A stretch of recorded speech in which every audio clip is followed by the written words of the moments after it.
Hi hello welcome back my Dhriti logs Kannada channel. ಎಲ್ಲರೂ ಹೇಗಿದ್ದೀರಾ? ಎಲ್ಲರೂ ಚೆನ್ನಾಗಿದ್ದೀರಾ ಅಂತ ಭಾವಿಸ್ತೀನಿ.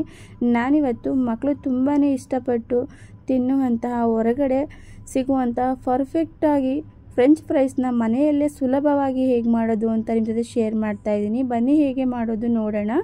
ಮೊದಲಿಗೆ ಅರ್ಧ kg ಆಲೂಗೆಡ್ಡೆನ ತೊಗೊಂಡಿರುವಂಥ ಆಲೂಗೆಡ್ಡೆನ ಪೂರ್ತಿ ಆಲೂಗೆಡ್ಡೆ ಮೇಲಿರುವಂಥ ಸಿಪ್ಪೆನ ನೀಟಾಗಿ ಬಿಡಿಸ್ಕೊಂಡು ಒಂದು ಬೌಲ್ಗೆ ನೀರನ್ನು ಹಾಕ್ಕೊಂಡು ಚೆನ್ನಾಗಿ ಒಂದ್ಸಲ ತೊಳ್ಕೊಳ್ಳಿ. ಹಾಗೆ ಆಲೂಗೆಡ್ಡೆನ ತೊಳ್ಕೊಂಡಾದಮೇಲೆ ಹೊರಗಡೆ ಎಲ್ಲ ಹೇಗೆ ನಮಗೆ ಫ್ರೆಂಚ್ ಫ್ರೈ ಸಿಗುತ್ತೆ ಅದೇ ರೀತಿ ಆಲೂಗಡ್ಡೆ ಪೀಸಸ್ಗಳನ್ನ ನಾವು ಕಟ್ ಮಾಡ್ಕೋಬೇಕಾಗುತ್ತೆ. ಈ ರೀತಿ ನಮಗೆ ಹೊರಗಡೆ ಸಿಗುವಂಥ ಆಲೂಗೆಡ್ಡೆ ಫ್ರೆಂಚ್ ಫ್ರೈ ರೀತಿನೇ ನಾವು ಮನೆಯಲ್ಲೇ ಮಾಡ್ಕೋಬೇಕು ಅಂದರೆ ಆದಷ್ಟು ದೊಡ್ಡ ಆಲೂಗೆಡ್ಡೆಲಿ ಮಾಡಿಕೊಂಡ್ರೆ ಪರ್ಫೆಕ್ಟ್ ಆದ ಫ್ರೆಂಚ್ ಫ್ರೈ ಕೂಡ ನಾವು ಮನೆಯಲ್ಲೇ ಮಾಡ್ಕೋಬೋದು. ನೋಡ್ತಾ ಇರ್ಬೋದು, ಈ ರೀತಿಯಾಗಿ ಆಲೂಗಡ್ಡೆ ಪೀಸಸ್ಗಳನ್ನ ನಾನು ಕಟ್ ಮಾಡ್ಕೊತಾ ಇದ್ದೀನಿ. ಎಲ್ಲ ಆಲೂಗಡ್ಡೆ ಪೀಸಸ್ಗಳನ್ನೂ ಇದೇ ಸೈಜಲ್ಲಿ ನೀವು ಕಟ್ ಮಾಡ್ಕೊಳ್ಳಿ.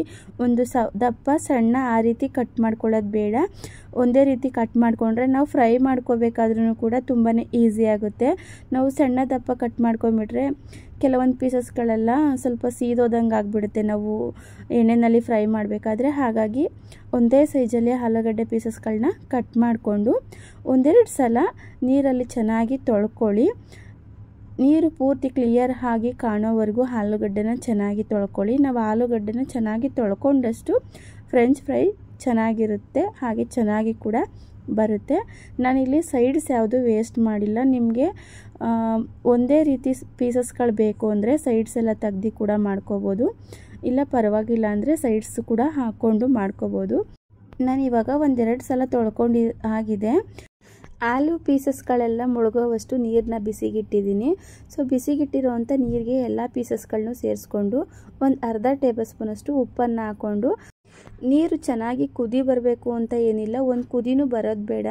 ನೀರಲ್ಲಿ ಸ್ವಲ್ಪ ನೀರು ಚೆನ್ನಾಗಿ ಬಿಸಿ ಆಯಿತಾ ಸ್ವಲ್ಪ ಬಬಲ್ಸ್ ಥರ ಎಲ್ಲ ಬರ್ತಾ ಇರುತ್ತಲ್ವ, ಸೊ ಆವಾಗ ನಾವು ಗ್ಯಾಸ್ ಫ್ಲೇಮ್ನ ಆಫ್ ಮಾಡಿಬಿಟ್ಟು ಕೆಳಗಡೆ ಇಳಿಸ್ಕೊಂಡು ಇದ್ರ ಮೇಲಿರುವಂಥ ನೊರೆ ಥರ ಏನಿದೆ ಅದನ್ನೆಲ್ಲ ಎತ್ಕೊತಾ ಇದ್ದೀನಿ. ಈ ರೀತಿ ಇದನ್ನೆಲ್ಲ ತೆಗೆದ್ಬಿಟ್ಟು ತಣ್ಣೀರಿಗೆ ನಾನಿಲ್ಲಿ ಹಾಕ್ಕೊತಾ ಇದ್ದೀನಿ. ಬಿಸಿ ನೀರಿಂದ ತಣ್ಣೀರಿಗೆ ಕೂಡ ಹಾಕ್ಕೊತಾ ಇದ್ದೀನಿ. ಬೇಕಿದ್ರೆ ನೀವು ನೀರು ಚೆನ್ನಾಗಿ ಕಾಯಿಸ್ಕೊಂಡು ಹಾಕ್ಕೊಂಡು ಒಂದು 5 ನಿಮಿಷ ಅಥವಾ ಒಂದು 3 ನಿಮಿಷ ಬಿಟ್ಟರೆ ಸ್ವಲ್ಪ ಆಲೂಗಡ್ಡೆ ಪೀಸಸ್ಗಳೆಲ್ಲ ಸಾಫ್ಟ್ ಆಗಿರುತ್ತೆ. ನೋಡಿಕೊಂಡು ನೀವು ಆಲೂಗೆಡ್ಡೆನ ನೀರು ಸ್ವಲ್ಪನೇ ಬಿಸಿ ಆಗ್ತಿರುವಾಗಲೇ ಗ್ಯಾಸ್ ಆಫ್ ಮಾಡಿಕೊಂಡು ಈ ರೀತಿ ಮಾಡ್ಕೋಬೇಕಾಗುತ್ತೆ.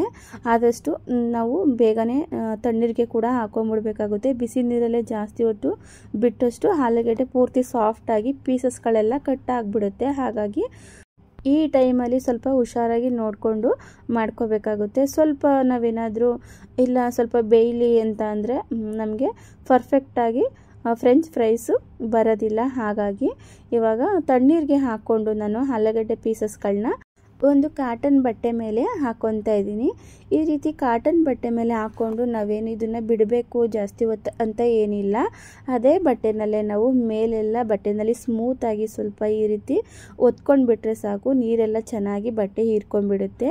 ಇನ್ಸ್ಟಂಟಾಗಿ ನಾವು ಫ್ರೆಂಚ್ ಫ್ರೈನ ಕೂಡ ಮಾಡ್ಕೋಬೋದು. ನೋಡಿ ಇವಾಗ ಆಗಿದೆ, ಇದು ನೀರೆಲ್ಲ ಸ್ವಲ್ಪ ಡ್ರೈ ಆಗಿದೆ. ನೋಡಿ ಈ ರೀತಿ ನಾವು ಕೈಯಲ್ಲಿ ಮುಟ್ಟಾಗ ಸ್ವಲ್ಪನೂ ಎಲ್ಲೂ ಕಟ್ ಆಗಲ್ಲ. ಈ ರೀತಿ ನೋಡಿಕೊಂಡು ನಾವು ಮಾಡ್ಕೋಬೇಕಾಗುತ್ತೆ. ಇವಾಗ ಎಣ್ಣೆ ಕೂಡ ಚೆನ್ನಾಗಿ ಕಾದಿದೆ ಅಲ್ವಾ, ಎಣ್ಣೆ ಮೊದಲೇ ಬಿಸಿಗಿಟ್ಟಿದ್ದೆ, ಎಣ್ಣೆ ಕೂಡ ಇವಾಗ ಕಾದು ರೆಡಿಯಾಗಿದೆ. ನೋಡಿಕೊಂಡು ಈ ರೀತಿ ನಾವು ಎಣ್ಣೆ ಚೆನ್ನಾಗಿ ಕಾದಿಸ್ಕೊಂಡೇ ನಾವು ಈ ಆಲೂಗಡ್ಡೆ ಪೀಸಸ್ಗಳನ್ನ ಹಾಕ್ಕೋಬೇಕಾಗುತ್ತೆ. ಇಲ್ಲಾಂದರೆ ಸ್ವಲ್ಪ ಎಣ್ಣೆ ಬಿಸಿ ಆಗಿದ್ದರೆ ಎಣ್ಣೆ ಎಲ್ಲ ಚೆನ್ನಾಗಿ ಪೀಸಸ್ಗಳೆಲ್ಲ ಹೀರ್ಕೊಂಡ್ಬಿಡುತ್ತೆ, ಹಾಗಾಗಿ ಚೆನ್ನಾಗಿ ಬರೋದಿಲ್ಲ ಫ್ರೆಂಚ್ ಫ್ರೈವು. ನೋಡಿಕೊಂಡು ಎಣ್ಣೆ ಚೆನ್ನಾಗಿ ಕಾಯಿಸ್ಕೊಂಡು ಹಾಕ್ಕೊಳ್ಳಿ. ಒಂದು ಪೀಸಸ್ನ ಹಾಕಿ ಚೆಕ್ ಮಾಡ್ಕೊಳ್ಳಿ. ಹಾಕಿದ ತಕ್ಷಣ ನಿಮಗೆ ಬಬಲ್ಸ್ ಥರ ಚೆನ್ನಾಗಿ ಬಂತು ಅಂದರೆ ಎಣ್ಣೆ ಕೂಡ ಚೆನ್ನಾಗಿ ಕಾದಿರುತ್ತೆ ಅಂತ ಎಲ್ರಿಗೂ ಗೊತ್ತೇ ಇರುತ್ತೆ, ಎಣ್ಣೆ ಬಿಸಿಯಾಗಿದೆಯಾ ಇಲ್ವಾ ಅಂತ. ಇದೆಲ್ಲ ಹೇಳ್ಬೇಕಂತ ಏನಿಲ್ಲ. ಯಾರಾದರೂ ಬಿಗಿನರ್ಸ್ ಆದರೆ ಹೊಸಬ್ರು ಮಾಡೋದಿದ್ರೆ ನೋಡಿಕೊಂಡು ಸ್ವಲ್ಪ ಮಾಡ್ಕೊಳ್ಳಿ. ನಾವು ಎಣ್ಣೆಗೆ ಹಾಕಿದ ತಕ್ಷಣ ಇದು ಒಂದು 50% ನಾವು ಬೇಯಿಸ್ಕೊಂಡ್ರೆ ಸಾಕು. ಪೂರ್ತಿ ಎಲ್ಲ ಚೆನ್ನಾಗಿ ಫ್ರೈ ಮಾಡ್ಕೋಬೇಕಂತ ಏನಿಲ್ಲ. ನೋಡಿ ಸ್ವಲ್ಪ ಕಲರ್ ಚೇಂಜ್ ಆಗ್ತಿದೆ ಅಂತ ಅನಿಸ್ಬೇಕಾದ್ರೆ ನಾವು ಇದನ್ನು ತೆಗೆದಿಟ್ಕೋಬೇಕಾಗುತ್ತೆ ಸೈಡ್ಗೆ. ನೋಡಿ ಈಗ ಸ್ವಲ್ಪ ಕಲರ್ ಕೂಡ ಚೇಂಜ್ ಆಗಿದೆ ಅಲ್ವಾ, ಲೈಟಾಗಿ ನಾನಿವಾಗ ಸೈಡ್ಗೆ ಎತ್ತಿಟ್ಕೊತಾ ಇದ್ದೀನಿ. ನಾವು ಈ ಫ್ರೆಂಚ್ ಫ್ರೈನ 2 ಬ್ಯಾಚು ನಾವು ಫ್ರೈ ಮಾಡ್ಕೋಬೇಕಾಗುತ್ತೆ. ಹಾಗಾಗಿ ಈಗ ಒಂದು ಬ್ಯಾಚು ಫ್ರೈ ಮಾಡಿಕೊಂಡು ಸೈಡ್ಗೆ ಎತ್ತಿಟ್ಕೊತಾ ಇದ್ದೀನಿ. ಹಾಗೆ ಈಗ ಉಳಿದಿರೋ ಅಂಥ ಇನ್ನೊಂದು ಬ್ಯಾಚ್ ಕೂಡ ಹಾಕ್ಕೊಂಡು ಪೀಸಸ್ಗಳನ್ನ ಫ್ರೈ ಮಾಡಿಕೊಂಡು ನೋಡಿ ಸೈಡ್ಗೆ ಎತ್ತಿಟ್ಕೊಂಡಿದ್ದೀನಿ. ಇದು ಆಲ್ರೆಡಿ ಒಂದು ಬ್ಯಾಚು ಫ್ರೈ ಆಗಿರುವಂಥದ್ದು. ಈಗ ಮತ್ತೆ ಚೆನ್ನಾಗಿ ಎಣ್ಣೆ ಕಾದಿರಬೇಕು. ಇದಂತೂ ತುಂಬಾ ಇಂಪಾರ್ಟೆಂಟು. ಸೆಕೆಂಡ್ ಬ್ಯಾಚ್ ಹಾಕಬೇಕಾದ್ರೂ ಅಷ್ಟೇ ಎಣ್ಣೆ ಚೆನ್ನಾಗಿ ಕಾದಿರಬೇಕು. ನೋಡ್ತಾ ಇರ್ಬೋದು. ಇವಾಗ ನಾನು ಫಸ್ಟು ಬ್ಯಾಚು ಫ್ರೈ ಮಾಡಿಟ್ಟಂಥ ಆಲೂಗಡ್ಡೆ ಪೀಸಸ್ಗಳನ್ನ ಮತ್ತೆ ಹಾಕ್ಕೊಂಡು ಫ್ರೈ ಮಾಡ್ಕೊತಾ ಇದ್ದೀನಿ. ಈಗ ಫಸ್ಟ್ ಬ್ಯಾಚು ನಾನು ಫ್ರೈ ಮಾಡಿ ಇಟ್ಕೊಂಡಿದ್ನಲ್ವ, ಒಂದು 50%. ಆ ರೀತಿ ಫ್ರೈ ಮಾಡಿಕೊಂಡು ಬೇಕಾದ್ರೆ ಫ್ರಿಡ್ಜಲ್ಲಿ ಸ್ಟೋರ್ ಮಾಡಿ ಕೂಡ ಇಟ್ಕೊಂಡು ಯಾವಾಗ ಬೇಕಾದರೂ ನೀವು ಗರಿಗರಿಯಾಗಿ ಕ್ರಿಸ್ಪಿಯಾಗಿ ಫ್ರೆಂಚ್ ಫ್ರೈನ ನೀವು ಮನೆಯಲ್ಲಿ ಸುಲಭವಾಗಿ ಕೂಡ ಮಾಡ್ಕೋಬೋದು. ಒಂದು ಬ್ಯಾಚು ನಾವು ಫ್ರೈ ಮಾಡಿ ಎತ್ತಿಟ್ಕೊಂಡಿದ್ರೆ ನಾನಿಲ್ಲಿ ಯಾವುದೇ ರೀತಿ ಯಾವುದನ್ನು ಸ್ಟೋರ್ ಮಾಡಿ ಇಟ್ಕೊತಿಲ್ಲ. ಸೆಕೆಂಡ್ ಬ್ಯಾಚ್ ಕೂಡ ಮೊದಲೇ ಫ್ರೈ ಮಾಡಿಟ್ಟಂಥ ಆಲೂಗಡ್ಡೆ ಪೀಸಸ್ಸು ಅಂದರೆ ಫ್ರೆಂಚ್ ಫ್ರೈನ ಸೆಕೆಂಡ್ ಬ್ಯಾಚ್ ಹಾಕ್ಕೊಂಡು ಫ್ರೈ ಮಾಡಿ ಮಾಡ್ಕೊತಾ ಇದ್ದೀನಿ. ನೋಡ್ತಾ ಇರ್ಬೋದು. ಈಗ ಕಲರ್ ಕೂಡ ಚೇಂಜ್ ಆಗ್ತಾ ಇದೆ. ನಾವು ಈ ರೀತಿ ಸೆಕೆಂಡ್ ಬ್ಯಾಚು ಫ್ರೈ ಮಾಡಿದಾಗಲೇ ನಮಗೆ ಪರ್ಫೆಕ್ಟಾಗಿ ಫ್ರೆಂಚ್ ಫ್ರೈ ರೆಡಿ ಆಗೋದು. ನೋಡ್ತಾ ಇರ್ಬೋದು. ಈ ರೀತಿ ಕಲರ್ ಕೂಡ ಲೈಟಾಗಿ ಚೇಂಜ್ ಆಗ್ತಿದೆ ಅಲ್ವಾ. ಇನ್ನೊಂದು ಸ್ವಲ್ಪ ಕಲರ್ ಚೇಂಜ್ ಆದರೆ ಸಾಕು, ಲೈಟ್ ಗೋಲ್ಡನ್ ಕಲರ್ ಬಂದರೆ ಸಾಕು. ನೋಡಿ ಇವಾಗ ಇಷ್ಟ ಆಗಿದ್ರೆ ಸಾಕು. ನೋಡ್ತಾ ಇರ್ಬೋದು, ನಿಮಗೆ ಗೊತ್ತಾಗುತ್ತೆ. ತುಂಬಾ ಚೆನ್ನಾಗಿ ಬರುತ್ತೆ ಫ್ರೆಂಚ್ ಫ್ರೈ ಅಂತೂ. ಮೇಲ್ಗಡೆ ಎಲ್ಲ ಕ್ರಿಸ್ಪಾಗಿ, ಒಳಗಡೆ ಸಾಫ್ಟಾಗಿ, ಆಲೂಗಡ್ಡೆ ಅಂದರೆ ಸಾಫ್ಟಾಗಿ ಇದ್ದೇ ಇರುತ್ತೆ. ತುಂಬಾ ರುಚಿಯಾಗಿ ಚೆನ್ನಾಗಿರುತ್ತೆ. ನೀವೇನಾದರೂ ಹೊಸದಾಗಿ ವಿಡಿಯೋ ನೋಡ್ತಿದ್ರೆ ಚಾನಲ್ನ ಸಬ್ಸ್ಕ್ರೈಬ್ ಮಾಡಿಕೊಂಡು ವಿಡಿಯೋನ ಪೂರ್ತಿ ನೋಡಿ. ವಿಡಿಯೋ ಇಷ್ಟ ಆದರೆ ಮರಿದೇ ನಿಮ್ಮ ಫ್ಯಾಮಿಲಿ ಫ್ರೆಂಡ್ಸ್ಗೂ ಕೂಡ ವಿಡಿಯೋನ ಶೇರ್ ಮಾಡಿ. ಇವಾಗ ನೋಡಿ ನಾನು ಫ್ರೈ ಮಾಡ್ಕೊಂಡಾಗಿದೆ. ಎರಡನೇ ಬ್ಯಾಚ್ ಕೂಡ ಹಾಕ್ಕೊತಾ ಇದ್ದೀನಿ. ಇದು ಕೂಡ ಫಸ್ಟ್ ಬ್ಯಾಚು ಫ್ರೈ ಮಾಡಿಟ್ಟಂಥ ಆಲೂಗಡ್ಡೆ ಪೀಸಸ್ಗಳನ್ನ ಎರಡನೇ ಬ್ಯಾಚ್ ಕೂಡ ಹಾಕ್ಕೊಂಡು ಫ್ರೈ ಮಾಡ್ಕೊತಾ ಇದ್ದೀನಿ. ತುಂಬಾ ಸುಲಭವಾಗಿ ನೀವು ಕೂಡ ಮನೆಯಲ್ಲೇ ಹೆಲ್ದಿಯಾಗಿ ಹೊರಗಡೆ ತೊಗೊಂಡು ಬಂದು ತಿನ್ನೋದಕ್ಕಿಂತ ಮಕ್ಕಳಿಗೂ ಕೂಡ ಮನೆಯಲ್ಲೇ ಫ್ರೆಶ್ಶಾಗಿ ಎಣ್ಣೆನ ಹಾಕ್ಕೊಂಡು ಈಸಿಯಾಗಿ ಮಾಡಿಕೊಡ್ಬೋದು. ನಾವು ಹೊರಗಡೆ ಎಲ್ಲ ಅಷ್ಟು ಹೆಲ್ದಿಯಾಗಿರಲ್ಲ, ಹಾಗಾಗಿ ತುಂಬಾ ಈಸಿ ಅಂತಲೇ ಹೇಳ್ಬೋದು. ಫ್ರೈ ಮಾಡಿರೋ ಅಂಥ ಆಲೂ ಫ್ರೆಂಚ್ ಫ್ರೈಸ್ನ ಒಂದು ಬೌಲ್ಗೆ ಹಾಕ್ಕೊಂಡು ಇದಕ್ಕೆ ಸ್ವಲ್ಪ ಉಪ್ಪು ಮತ್ತು ಖಾರದ ಪುಡಿನ ಲಾಸ್ಟಕ್ಕೆ ಸೇರಿಸ್ಕೊಂಡ್ರಾಯ್ತು. ಬೇಕಿದ್ರೆ ನಿಮಗೆ ಇದಕ್ಕೆ ಚಾಟ್ ಮಸಾಲ ಪೌಡರು ಅದನ್ನು ಕೂಡ ಹಾಕ್ಕೊಂಡ್ರಾಯ್ತು. ನಾನಿಲ್ಲಿ ಉಪ್ಪು ಮತ್ತು ಖಾರದ ಪುಡಿ ಎರಡನ್ನು ಮಾತ್ರ ಸೇರಿಸ್ಕೊತಾ ಇದ್ದೀನಿ. ನೀವು ಇದಕ್ಕೆ ಚಾಟ್ ಮಸಾಲ ಪೌಡರ್ ಕೂಡ ಹಾಕ್ಕೊಳ್ಳಿ. ಹಾಕ್ಕೊಂಡು ಈ ರೀತಿ ನಾವು ಒಂದು ಸಲ ಚೆನ್ನಾಗಿ ಮಿಕ್ಸ್ ಮಾಡಿಕೊಂಡ್ರೆ ಸಾಕು. ಗರಿಗರಿಯಾದ ಕ್ರಿಸ್ಪಿಯಾದ ಸಾಫ್ಟಾದ ಫ್ರೆಂಚ್ ಫ್ರೈ ರೆಡಿ ಆಗುತ್ತೆ. ನೋಡಿದ್ರಲ್ವಾ ಫ್ರೆಂಚ್ ಫ್ರೈ ಮನೆಯಲ್ಲೇ ಹೇಗೆ ಸುಲಭವಾಗಿ ಮಾಡೋದು ಅಂತ. ಖಂಡಿತ ಈ ವಿಡಿಯೋ ನಿಮಗೆ ಇಷ್ಟ ಆಗಿದರೆ ಹಾಗೆ ಈ ರೆಸಿಪಿ ಇಷ್ಟ ಆಗಿದರೆ ಮರಿದೇ ನಿಮ್ಮ ಫ್ಯಾಮಿಲಿ ಫ್ರೆಂಡ್ಸ್ಗೆ ಎಲ್ರಿಗೂ ಕೂಡ ವಿಡಿಯೋನ ಶೇರ್ ಮಾಡಿ. ನೀವು ಈ ಆಲೂ ಫ್ರೆಂಚ್ ಫ್ರೈಸ್ನ ಮನೆಯಲ್ಲೇ ಸುಲಭವಾಗಿ ಒಂದು ಸಲ ಟ್ರೈ ಮಾಡಿ ಹೇಗೆ ಬಂತು ಅಂತ ಕಮೆಂಟ್ ಮಾಡಿ. ಹಾಗೆ ಇದೇ ವಿಡಿಯೋದಲ್ಲಿ ಆಲೂ ಕಬಾಬ್ ಮಾಡೋದು ಹೇಗೆ ಅಂತ ನೋಡೋಣ. ನಾನಿಲ್ಲಿ 1 kgಯಷ್ಟು ಆಲೂಗಡ್ಡೆನ ತೊಗೊಂಡಿದ್ದೀನಿ. ನಿಮಗೆ ಬೇಕಾಗುವಷ್ಟು ಆಲೂಗಡ್ಡೆನ ತಗೊಳ್ಳಿ. ನಾನಿಲ್ಲಿ ನಮಗೆ ಆಲೂಗಡ್ಡೆ ಅಂದರೆ ಸ್ವಲ್ಪ ತುಂಬಾ ಇಷ್ಟ, ಹಾಗಾಗಿ 1 kgಯಷ್ಟು ಆಲೂಗಡ್ಡೆನ ತೊಗೊಂಡಿದ್ದೀನಿ ಕಬಾಬ್ ಮಾಡೋದಕ್ಕೆ.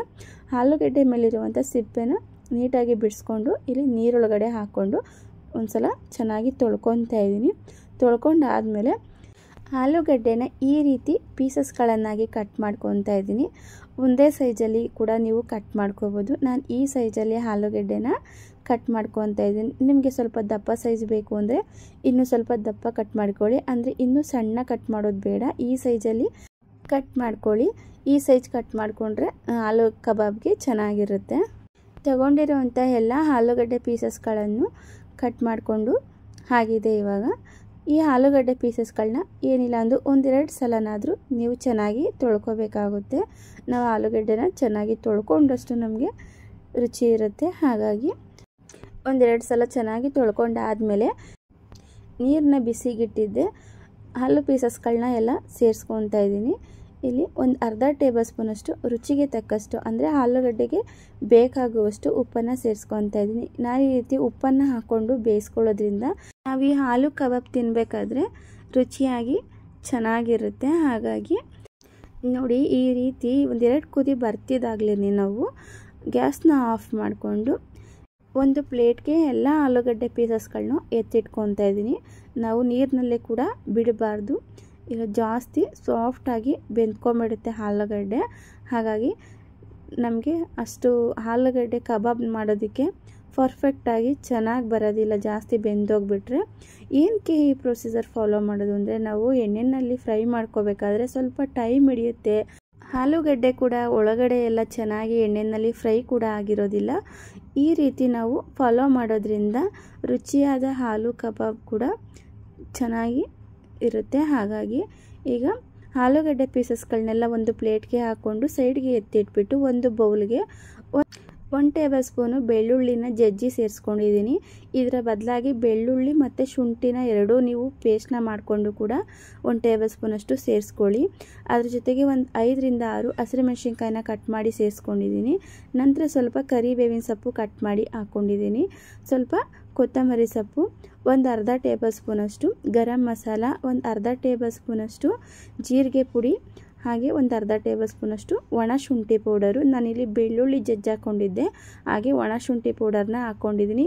ನೀವು ಬೆಳ್ಳುಳ್ಳಿ ಮತ್ತು ಶುಂಠಿ ಪೇಸ್ಟ್ನ ಕೂಡ ಹಾಕ್ಕೋಬೋದು.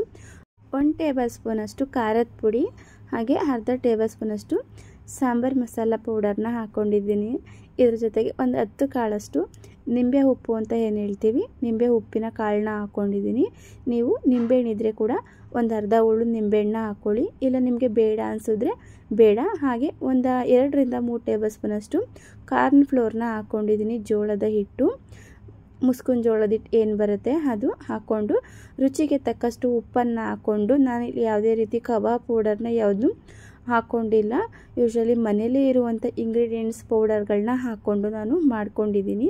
ಚೆನ್ನಾಗಿ ಕಲಿಸ್ಕೊಂಡು ಮ್ಯಾರಿನೇಟ್ ಎಲ್ಲ ಆಗಲಿಕ್ಕೆ ಅಥವಾ ನೆನೆಯಲಿಕ್ಕೆ ಬಿಡಬೇಕು ಅಂತ ಏನಿಲ್ಲ, ಡೈರೆಕ್ಟಾಗಿ ನಾವು ಇನ್ಸ್ಟಂಟಾಗಿ ಮಾಡ್ಕೊಬೋದು ಈ ಆಲೂ ಕಬಾಬ್ನ. ಎಣ್ಣೆ ಕೂಡ ಇವಾಗ ಬಿಸಿಗಿಟ್ಟಾಗಿದೆ. ಎಣ್ಣೆ ಚೆನ್ನಾಗಿ ಬಿಸಿಯಾಗಿದ್ದ ತಕ್ಷಣ ಆಲೂ ಪೀಸಸ್ಗಳನ್ನ ಹಾಕ್ಕೊಂಡು ಫ್ರೈ ಮಾಡಿ ಬ್ಯಾಟಿಂಗ್ ಮಾಡೋದಷ್ಟೇ ಇರೋದು. ನೋಡ್ತಾ ಇರ್ಬೋದು, ಈಗ ಎಣ್ಣೆ ಕೂಡ ಚೆನ್ನಾಗಿ ಕಾದಿದೆ ಅಲ್ವಾ. ಒಂದೊಂದೇ ಪೀಸಸ್ಗಳನ್ನ ಕೂಡ ಹಾಕ್ಕೊತಾ ಇದ್ದೀನಿ. ಇವಾಗ ಹಾಕ್ಕೊಂಡು ನೋಡಿ, ನಾವು ಹಾಕಿದ ತಕ್ಷಣ ಕೈ ಆಡಬಾರ್ದು. ಸ್ವಲ್ಪ ಹೊತ್ತು ಅದೇನು ಬಬಲ್ಸ್ ಥರ ಬರ್ತಾ ಇದೆ, ಆ ಬಬಲ್ಸ್ ಎಲ್ಲ ಕಮ್ಮಿ ಆದಮೇಲೆ ನಾವು ಸ್ವಲ್ಪ ಹೊತ್ತು ಬಿಟ್ಟು ನಾವು ತಿರುಗಿಸಿ ಹಾಕೋಬೇಕಾಗುತ್ತೆ, ಇಲ್ಲಾಂದರೆ ಕೋಟಿಂಗ್ ಬಿಟ್ಕೊಳ್ಳೋ ಚಾನ್ಸಸ್ ಇರುತ್ತೆ. ಹಾಗಾಗಿ ಒಂದು ಸೈಡ್ ಸ್ವಲ್ಪ ಚೆನ್ನಾಗಿ ಫ್ರೈ ಆದಮೇಲೆ ನಾವು ಈ ರೀತಿ ತಿರುಗಿಸಿ ಹಾಕ್ಕೊಂಡು ಮಧ್ಯಮ ಉರಿನಲ್ಲಿ ಇಟ್ಕೊಂಡು ಒಂದು 3 ರಿಂದ 4 ನಿಮಿಷನಾದರೂ ಫ್ರೈ ಮಾಡ್ಕೊಂಬಿಟ್ರೆ ಸಾಕು. ಚೆನ್ನಾಗಿ ಒಳಗೆಲ್ಲ ಆಲೂ ಕಬಾಬ್ ಚೆನ್ನಾಗಿ ಬೆಂದ್ಕೊಂಡಿರುತ್ತೆ. ನೋಡಿ, ಈ ರೀತಿ ಸ್ವಲ್ಪ ಕಲರ್ ಕೂಡ ಚೇಂಜ್ ಆಗ್ತಾ ಇದೆ ಅಂದಮೇಲೆ ಚೆಕ್ ಮಾಡ್ಕೊಳ್ಳಿ ಬೆಂದಿದೆಯಾ ಇಲ್ವಾ ಅಂತ. ಒಂದು ಸಲ ಆಗಿರುತ್ತೆ, ಒಂದು ಸಲ ಚೆಕ್ ಮಾಡಿಕೊಂಡು ಒಂದು ಪ್ಲೇಟ್ಗೆ ನಾನು ಎತ್ತಿಟ್ಕೊತಾ ಇದ್ದೀನಿ. ಮತ್ತು 2ನೇ ಬ್ಯಾಚ್ ಕೂಡ ಹಾಕ್ಕೊಂಡು ನಾನಿಲ್ಲಿ ಆಲೂ ಕಬಾಬ್ನ ಫ್ರೈ ಮಾಡ್ಕೊತಾ ಇದ್ದೀನಿ. ತುಂಬಾ ರುಚಿಯಾಗಿ ಹಾಗೆ ಮಕ್ಕಳಿಗೆ ತುಂಬಾ ಇಷ್ಟ ಆಗುವಂಥ ರೆಸಿಪೀಸ್ ಅಂತಲೇ ಹೇಳ್ಬೋದು. ದೊಡ್ಡವರಿಂದ ಮಕ್ಕಳು ಕೂಡ ತುಂಬಾ ಇಷ್ಟಪಟ್ಟು ತಿಂತಾರೆ. ಯಾರಿಗೆಲ್ಲ ಫ್ರೆಂಚ್ ಫ್ರೈ ಇಷ್ಟ ಎಲ್ಲ ಹೇಳಿ, ಆಲೂ ಕಬಾಬ್ ಇಷ್ಟ ಇಲ್ಲ ಹೇಳಿ, ಎಲ್ಲರೂ ಇಷ್ಟಪಟ್ಟು ತಿನ್ನುವಂಥ ಸ್ನ್ಯಾಕ್ಸ್ ರೆಸಿಪಿ ಅಂತಲೇ ಹೇಳ್ಬೋದು. ನೋಡಿದ್ರಲ್ವ ಆಲೂ ಕಬಾಬ್ ಹಾಗೆ ಫ್ರೆಂಚ್ ಫ್ರೈ ಹೇಗೆ ಮಾಡೋದು ಅಂತ. ಈ 2 ರೆಸಿಪೀಸ್ ವಿಡಿಯೋ ನಿಮಗೆ ಇಷ್ಟ ಆಗಿದೆ ಅಂತ ಭಾವಿಸ್ತೀನಿ. ಇಷ್ಟ ಆಗಿದ್ರೆ ನಿಮ್ಮ ಫ್ಯಾಮಿಲಿ ಫ್ರೆಂಡ್ಸ್ಗೂ ಕೂಡ ವಿಡಿಯೋನ ಮರೆಯದೆ ಶೇರ್ ಮಾಡಿ. Please like, share, subscribe. Thank you for watching.